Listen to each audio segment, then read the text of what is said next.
Hello everyone and welcome to my channel science with Kaur. आज का हमारा टॉपिक है कार्बोहाइड्रेट्स। आज हम देखेंगे कार्बोहाइड्रेट्स क्या होता है और आने वाली हम कुछ 6-7 वीडियो में पूरा कंप्लीट कर लेंगे कार्बोहाइड्रेट्स को। हम देखेंगे आज की क्लास में जनरल इंट्रोडक्शन के बारे में और कुछ किस तरीके से किस बेसिस पे क्लासिफिकेशन होता है कार्बोहाइड्रेट का उसको। अगर हम बात करते हैं कि कार्बोहाइड्रेट क्या होता है, तो कार्बोहाइड्रेट सबसे पहले बात है कि ये मोस्ट एबंडेंट बायोमोलिक्यूल होता है। बायोमोलिक्यूल हमको पता है 4 तरीके के होते हैं। उसमें से जो एबंडेंट बायोमोलिक्यूल है वो कौन सा होता है? कार्बोहाइड्रेट होता है। कार्बोहाइड्रेट को हम सैकराइड भी कहते हैं। सैकराइड का मतलब क्या होता है? शुगर। और शुगर याद रखना स्वीट होते हैं किसमें? टेस्ट में। लेकिन जो कॉम्प्लेक्स कार्बोहाइड्रेट होते हैं या फिर जो लार्ज वाले कार्बोहाइड्रेट होते हैं वो स्वीट इन टेस्ट नहीं होते हैं, इसलिए इनको हम सैकराइड्स या फिर शुगर नहीं कहते हैं। हम डेफिनेशन की तरफ चलते हैं। तो कार्बोहाइड्रेट्स को दो डेफिनेशन में बांटा गया है। एक तो होता है कि इन्हें हम हाइड्रेट्स ऑफ कार्बन कहते हैं। हाइड्रेट्स ऑफ कार्बन यानी कि हाइड्रोजन और ऑक्सीजन, और कार्बन यानी कि सी। तो ये तीन एलिमेंट मिलकर कार्बोहाइड्रेट की बैकबोन बनाते हैं। इसी की वजह से कार्बोहाइड्रेट को क्या कहा जाता है? Hydrates of carbon. लेकिन देखा गया कि कुछ कंपाउंड में यही तीन कार्बन, ऑक्सीजन और हाइड्रोजन थे, पर वो कार्बोहाइड्रेट नहीं थे। इसी की वजह से इनको मॉडर्न क्लासिफिकेशन में दिया गया है कि ये polyhydroxy of aldehyde and ketone होते हैं। पॉलीहाइड्रोक्सी का मतलब क्या होता है कि OH OH OH ऐसी कंडीशन हमको देखने को मिलेगी। और एल्डिहाइड और कीटोन आपके ये दो फंक्शनल ग्रुप कार्बोहाइड्रेट में प्रेजेंट होते हैं। इसकी वजह से polyhydroxy of aldehyde and ketones कहा गया किन्हें? कार्बोहाइड्रेट्स को। हम कार्बोहाइड्रेट के फंक्शन के बारे में बात करें तो ये स्वीट होता है टेस्ट में, और ये स्ट्रक्चरल रोल प्ले करता है, स्केलेटल स्ट्रक्चर रोल प्ले करता है प्लांट्स में, इंसेक्ट्स में, क्रूटेशियंस में। ये फूड रिजर्व्स का भी रोल प्ले करता है और एनर्जी भी प्रोवाइड करवाता है। अब हम आगे बढ़ते हैं और क्लासिफिकेशन की तरफ चलते हैं। तो कार्बोहाइड्रेट को जो क्लासिफाई किया गया वो हाइड्रोलाइज हो सकते हैं कि नहीं, उस बेसिस पे किया गया कि उनको हम हाइड्रोलाइज करके उनके स्मॉलेस्ट यूनिट में तोड़ सकते हैं कि नहीं। अगर हम बात करें मोनोसेक्राइड को, तो ये हाइड्रोलाइज नहीं हो सकते हैं क्योंकि ये सिंपल शुगर होती है जिनमें फ्री एल्डिहाइड और कीटोन ग्रुप देखने को मिलता है, और जिसमें दो या दो से ज्यादा हाइड्रोक्सिल ग्रुप देखने को मिलेगा। दो दो दो या दो से ज्यादा बोल रहा है यानी कि कैसी condition? Polyhydroxy condition. Polyhydroxy polyhydroxy condition देखने को मिलेगी। ये जो होते हैं सिंपलेस्ट शुगर कहलाते हैं मोनोसेक्राइड, क्योंकि ये हाइड्रोलाइज नहीं हो सकते हैं। इनका जो जनरल फॉर्मूला होता है वो होता है CnH2ON। ये जनरल फॉर्मूला होता है जहां पर N जो है वो यूजली 3 to 7 कार्बन का हो सकता है। N मतलब नंबर ऑफ कार्बन, और इन नंबर ऑफ कार्बन की वजह से ही मोनोसेक्राइड्स को क्लासिफाई किया गया है डिफरेंट टाइप्स में।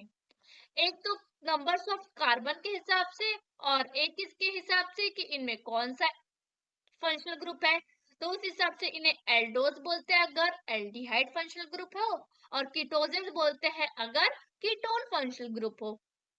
तो ट्रायोस, टेट्रोस और पेंटोस, हेक्सोस, हेप्टोस यानी कि carbon number 3, carbon 3, carbon 4, carbon 5, carbon 6 और कार्बन 7। और इसी हिसाब से N की जगह हमने क्या रखा? 3।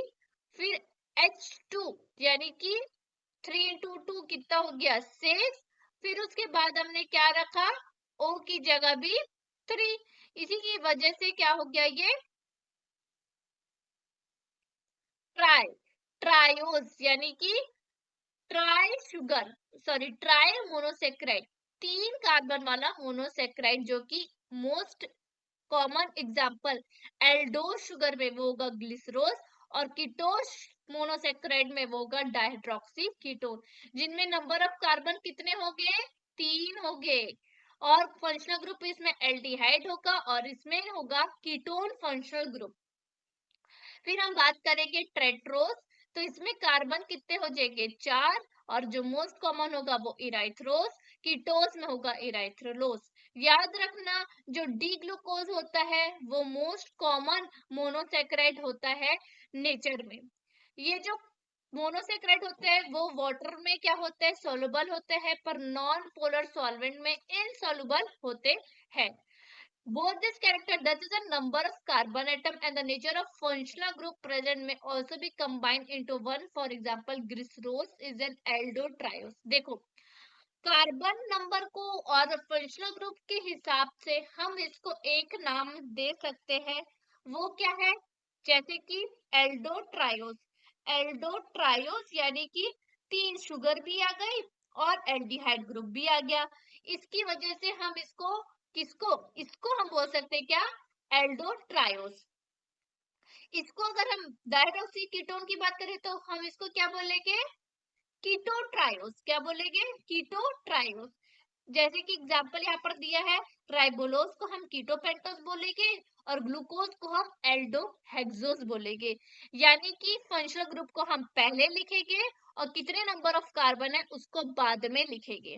ठीक है, इस हिसाब से भी हम मोनोसेक्राइड को बोल सकते हैं।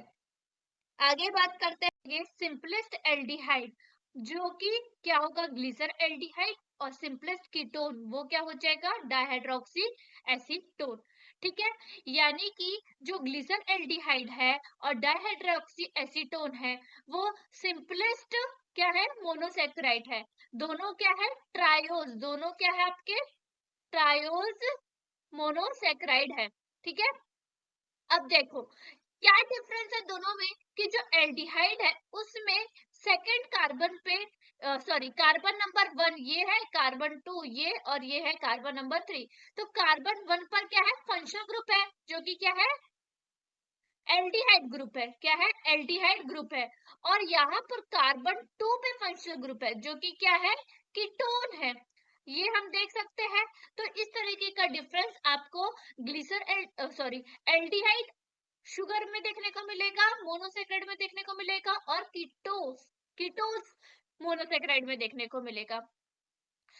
3 कार्बन की शुगर थी इसलिए हमने ट्रायोस बोला, इसको हम क्या बोलेंगे, एल्डोट्रायोस बोलेंगे, क्योंकि 3 कार्बन की शुगर है और एल्डिहाइड ग्रुप है। इसको हम लोग क्या बोलेंगे, कीटोट्रायोस बोलेंगे। क्या बोलेंगे, कीटोट्रायोस बोलेंगे, क्योंकि कीटोन फंक्शनल ग्रुप है और 3 कार्बन की शुगर है। यहाँ पर OH देखो हाइड्रोक्सिल कंडीशन भी देखने को मिल रही है, और एल्डिहाइड और कीटोन फंक्शनल ग्रुप है। तो ये कार्बोहाइड्रेट के एग्जाम्पल हो गए। अब नेक्स्ट है, लिखा हुआ है यहाँ पर क्या, एसिमेट्री। एसिमेट्री यानी कि क्या होता है, तो एसिमेट्री और कायरल एक ही चीज होती है।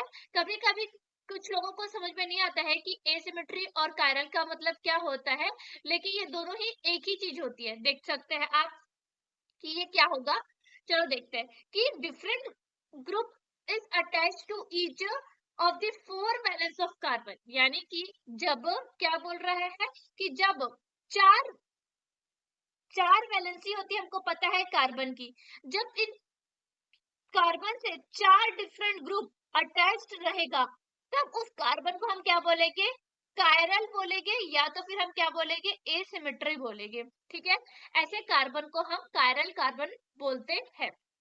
और ये जो कायरल कार्बन है, यहाँ पर हमको दिख रहा है कि ग्लिसरल्डिहाइड पे कार्बन नंबर 2 जो है वो कायरल कार्बन है, क्योंकि इसमें 4 डिफरेंट ग्रुप लगे हुए हैं, OH, H, carbon, aldehyde group, और यहाँ पर लगा हुआ है कार्बन ग्रुप। ठीक है, यानी कि 4 डिफरेंट ग्रुप अटैच्ड है सेकंड पोजीशन के कार्बन पे, जबकि यहाँ पर हमको एक भी कायरल कार्बन देखने को नहीं मिलेगा।